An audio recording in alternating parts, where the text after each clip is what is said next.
आपल्याला समाधान फार गरजेचं असतं. बरोबर. अत्यंत गरजेचं असतं रात्री झोपताना की मी आज काहीतरी छान काम केलंय का. मी समाजकार्याचं व्यावसायिकरित्या शिक्षण घेऊन माझ्या आवडीनिवडी जपू शकते आणि एक असं हँडसम आपलं एक अमाऊंट देखील मला त्या बदल्यात मिळू शकते की येस तुमच्या 2 वेळेचं जेवण आणि व्यवस्थित तुम्हाला राहायला घर, तुमचं राहणीमान हे सगळं मेंटेन करायला एक स्वतःचा हक्काचा पैसा असावा. प्लस तुमच्याकडे जर कोणी मदतीचा हात मागायला आला तरी त्याच्यातूनही तुम्ही त्याला अर्थार्जनासाठी देखील मदत करू शकायला पाहिजे. इतकं खंबीर तुम्ही असावं. तुमचे फ्युचर प्लॅन काय आहेत? आणि समाजातल्या प्रत्येक क्षेत्रामधला जो एक्सपिरियन्स आता आलेला आहे की सोशल सेक्टरचा तो पूर्णपणे तिथे युटिलाइज होईल.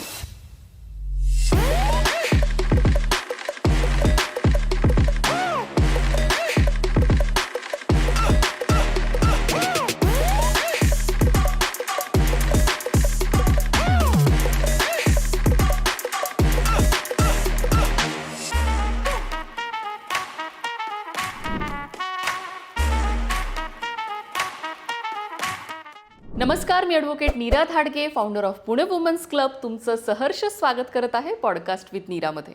काही प्रोफाईल्स आपल्याकडे अशा येतात की ज्या तुम्हाला बिझनेस शिकवतात, काही प्रोफाईल्स तुम्हाला जगायला शिकवतात, काही प्रोफाईल्स तुम्हाला समाजाला आपण काहीतरी देणं लागतोय हे शिकवण्यासाठी आलेले असतात. आज आपल्याबरोबर आहेत प्रीती गावडे मॅडम. खूप छान वाटतं मॅम तुम्हाला आज इथे बघून. आणि आज मी तुमच्याशी चर्चा करायला इतकी एक्सायटेड आहे कारण तुम्ही माझ्या आवडीच्या विषयामध्ये काम करता. जेव्हा आपण ह्या सगळ्या गोष्टींबद्दल बोलणारच आहोत आता पुढे, पण त्याआधी तुमची आमच्या ऑडियन्सला ओळख करून द्याल. नमस्कार, मी प्रीती गावंडे, सोशल वर्कर.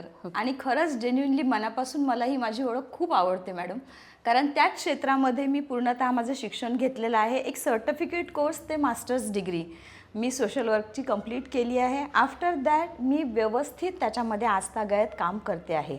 आपल्याला एक गरज असते की एक डेफिनेटली एक इन्कम सोर्स आपल्याला एक हवा असतो, पण त्याच्यासोबत आपल्याला समाधान फार गरजेचं असतं. बरोबर. अत्यंत गरजेचं असतं रात्री झोपताना की मी आज काहीतरी छान काम केलंय का, हे एक आपल्याला एक सुख अनुभव देत असतं कंटिन्यू. म्हणून त्या एका गोष्टीच्या मुळे कदाचित मी माझं हे निवडलेलं क्षेत्र आहे. बरोबर. And I am really proud to say that की हे मी माझ्या आवडीने निवडलेलं क्षेत्र आहे. प्रत्येकाचीच एक मिडल क्लास फॅमिलीमध्ये आईवडिलांना चिंता असते की 10वीच्या नंतर 12वीच्या नंतर तू काय करणार आहेस. ॲज बिईंग की मी घरातली लहान मुलगी, माझ्या आधी 2 मुली आहेत ज्या खूप ब्रिलियंट आहेत, अभ्यासामध्ये खूप हुशार होत्या आणि त्यांना त्यांचे क्षेत्र काय निवडायचे हे माहिती होते की मोठी मेडिसिन्सला जाणार, दुसरी कॉम्पिटिटिव्ह एक्झाम्समध्ये खूप छान करते आहे तर ती ॲडमिनिस्ट्रेटिव्ह जॉब करेल, कदाचित सेंट्रल गव्हर्नमेंट ह्या मोठ्या सेक्टरमध्ये ती काम करेल. मी काय करणार आहे ही कुतूहल आईवडिलांना होतं. म्हणजे डोंट वरी, मी काहीतरी वेगळं करेल पण छान करेल. तुम्ही चिंता करू नका, just give me some time to find out the things for me. म्हणून त्यावेळेला कुठेही व्यावसायिक समाजकार्य असं मला फील्ड माहिती नव्हतं. मी जाऊन आमच्या शिक्षिका ज्या चिपळूणकर मॅडम होत्या 10वीपर्यंतच्या ज्या माझ्या टीचर, त्यांना जाऊन भेटले. त्या म्हटल्या ठीक आहे, रिझल्ट यायला फार उशीर आहे अजून, तर तू आपलं जा आणि मस्तपैकी उन्हाळी तुझे दिवस एन्जॉय कर, आल्यानंतर आपण भेटूया.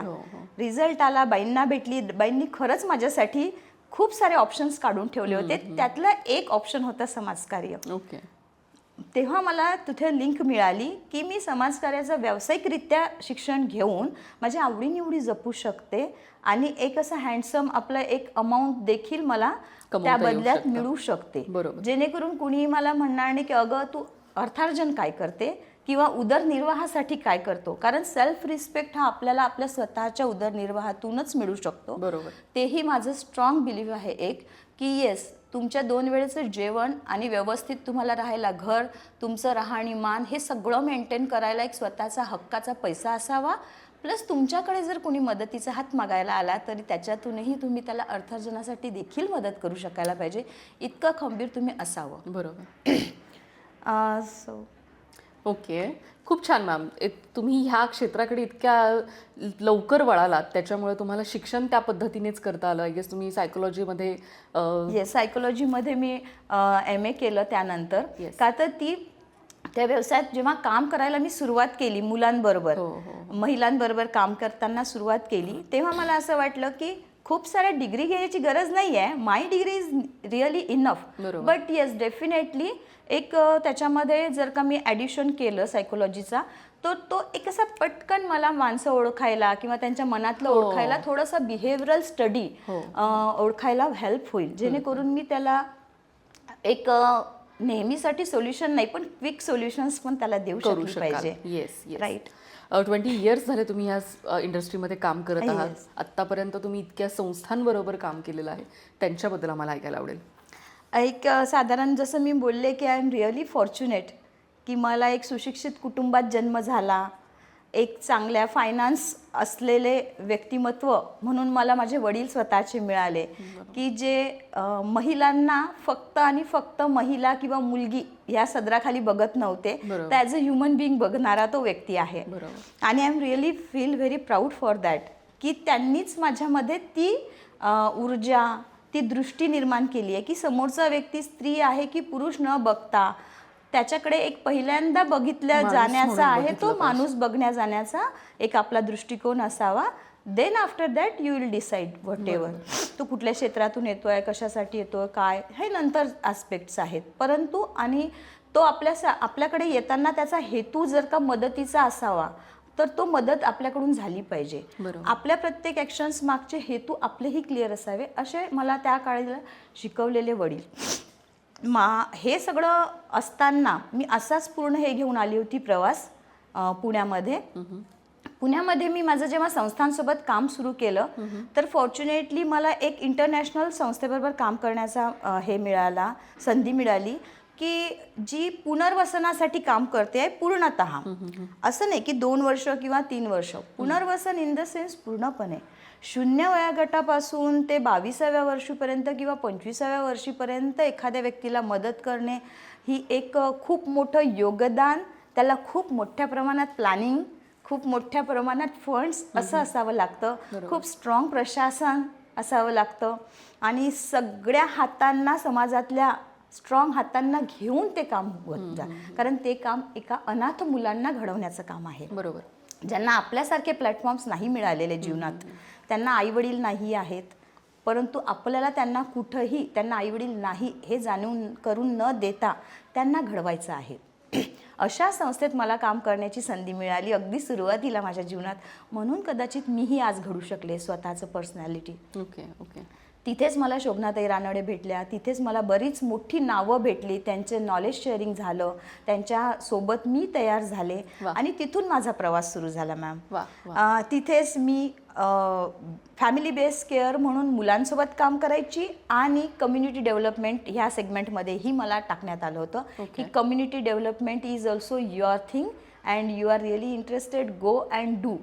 सो मी तिकडे सॅटर्डे, संडे किंवा इतर वेळेला मला जेव्हाही थोडा वेळ मिळेल तेव्हा मी कम्युनिटी स्टडी करायची, नीड बेस्ड सर्व्हेस करायची, खरंच महिलांना कशाची गरज आहे असं करता करता मी कुटुंब सबलीकरणावर काम करायला लागली. कुटुंब सबलीकरणामध्ये असं होतं की ज्या सिंगल महिला आहेत, विडो, डिव्हर्सी, परित्यक्त्या, whatever it is, but their marital status is single. बरोबर. त्यांना एकटं राहून आपल्या मुलांना सांभाळायचं आहे. मग त्या मुलांना आपण कशी मदत करू शकतो, ते शाळेत जात आहेत की नाही, अशा सगळ्या अनेकविध त्यांना काउन्सिलिंग करायला कोणी आहे की नाही, शाळेत त्यांचे रेपोज काय आहेत, शाळेमध्ये ते बिहेवियरल त्यांचे इश्यूज काय आहेत ते कोण हँडल करतं, मग अशा सगळ्या गोष्टींचा व्यवस्थित रितसर अभ्यास करणे आणि त्या कुटुंबांना सगळ्या सर्वांगीण हातांनी मदत करणे.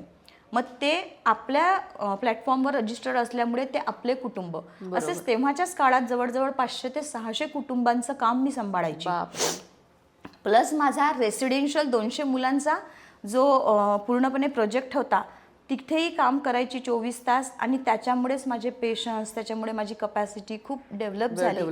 What I really like, thanks to God की मला अशी संधी आयुष्यात मिळाली आणि मला सतत पॉझिटिव्ह आपण कसं बघायचं हे एक ऑटोमॅटिक प्रोसेसमध्येच मी शिकली. वेगळं असं मला ते करावं लागलं नाही. हे सगळं करताना एक कुठंतरी आपण बघतो की आपण स्वतःमध्ये पण काहीतरी आपले मनात प्रश्न चालू असतात. कारण येऊन सतत जर तुला कोणी सांगेल त्याचे प्रॉब्लेम्स बरोबर. तर तुझाही एक माइंडसेट जो आहे तो कुठेतरी हलू शकतो किंवा काय करावं समजू शकत नाही किंवा तूही त्याच्यासोबत त्याच झोनमध्ये जाऊ शकते कारण तूही कुठेतरी एक महिला आहेस, ह्युमन बिंग आहेस. Yes, बरोबर. सो तो कसा मग साधायचा. जेव्हा मी हा पहिल्यांदा अनुभव घेतला की मी देखील यांच्यासोबत खसते आहे थोडीशी, तेव्हा मी लगेच what is like attach with detach हा एक थेरपी शिकली पूर्णपणे की आपण त्यांच्या मदतीला हे लक्षात ठेवायचं नेहमी आणि आपण एक त्यांना मेन स्ट्रीममध्ये आणण्यासाठी आहोत. बरोबर. They are not in the main stream. आपलं काम आहे त्यांना मेन स्ट्रीम्समध्ये आणणं. का तर आपल्याकडे काहीतरी बेटर स्किल्स आहेत. का तर फक्त आपल्यात काहीतरी वेगळ्या अपॉर्च्युनिटी होत्या लहानपणी आपल्याकडे. ते आणि मी वेगळी नाहीये. ते आणि मी जेव्हा जर मी वेगळी समजेल तर मी त्यांना मदत करू शकणार नाही. ताईंनी मला स्ट्रॉंगली शिकवलं होतं की जर तुला त्यांच्या सोबत त्यांच्यासाठी उभं राहता येत असेल तर बघ, तरच तू त्यांच्यासाठी काम करू शकशील. तुला त्यांच्या 10 बाय 10च्या खोलीत बसता यायला हवंय प्रीती. तेव्हा तू त्यांच्यासोबत हात मिळवणी करू शकशील. म्हणजे कम्युनिटीत जाऊन काम करायचं असेल तर डेफिनेटली वरून करायचं असेल तर ते वेगळे एक प्रश्न आहेत. तुला genuinely as a social worker तुला समाजासाठी योगदान द्यायचं आहे. You have to stand besides the lady. Yes yes. तुमचे फ्युचर प्लॅन काय आहेत? फ्युचर प्लॅन विचारशील तर डेफिनेटली प्रीत फाउंडेशन म्हणून मी माझी स्वतःची एक रजिस्टर्ड आहे फर्म. त्याच्यामध्ये हे मी सगळे ॲड करते आहे आणि I am looking forward to it. आणि डेफिनेटली मी अजून खूप स्ट्रॉंगली त्याच्यावर काम करणार आहे इथून पुढे. आणि समाजातल्या प्रत्येक क्षेत्रामधला जो एक्सपिरियन्स आता आलेला आहे की सोशल सेक्टरचा तो पूर्णपणे तिथे युटिलाइज होईल. प्लस आज मला प्रशासन कसं चालवायचं एक छोट्या लेवललाही हेही माहिती आहे, मोठ्या लेवलला हे माहिती आहे, फंड जनरेट कसे करायचे हे व्यवस्थित पद्धतीने माहिती आहे, प्रॅक्टिकली त्याचा थोडा अनुभव आहे. तर तो सगळा युटिलाइज करून I am looking forward in with Preet foundation. नक्कीच तुझा इतका एक्सपिरियन्स आहे गेल्या 20 वर्षांमध्ये तुमच्याकडे इतक्या केसेस येऊन गेल्यात. आत्ता जस्ट आपण बोलायला गेलो तर 500 फॅमिलीज, 200 तुम्ही मुलांबरोबर काम केलं. हा एक अनुभव तुम्ही सांगितला. इतक्या सगळ्या संस्थांबरोबर तुम्ही काम केलेलं आहे आणि 24/7 केलेलं आहे. त्याच्यामुळे खरंच तुझा एक्सपिरियन्स त्याच्यापेक्षा जास्त असणार आहे. आणि प्रीत फाउंडेशन ऑलरेडी झालेलं आहे. त्याचं मला एक तुझं कौतुक करावं असं वाटतं की इतकं सगळं तुझा एक्सपिरियन्स असताना सुद्धा आणि इतक्या सगळ्यांबरोबर तुझं नेटवर्किंग असताना सुद्धा ह्या गोष्टींना तू आता खूप छान पद्धतीने पुढे घेऊन जाशील असं मला वाटतं. नक्कीच या प्लॅटफॉर्मवर आपण पुन्हा भेटू. पुन्हा तुझी ही जर्नी कशी सुरू झाली आणि त्याच्याबरोबर काय काय आत्तापर्यंत आपण केलेलं आहे आणि ह्या पूर्ण वर्षभरामध्ये आपण काय काय करू शकलो हे मला पाहायला आवडेल. Thank you so much for coming today. Yes, ह्या आपल्या PWCच्या प्लॅटफॉर्मवर नीरा तू इथे मला इन्व्हाइट केलं आज. ह्याबद्दल खरंच मनपूर्वक तुझा धन्यवाद. Thank you so much.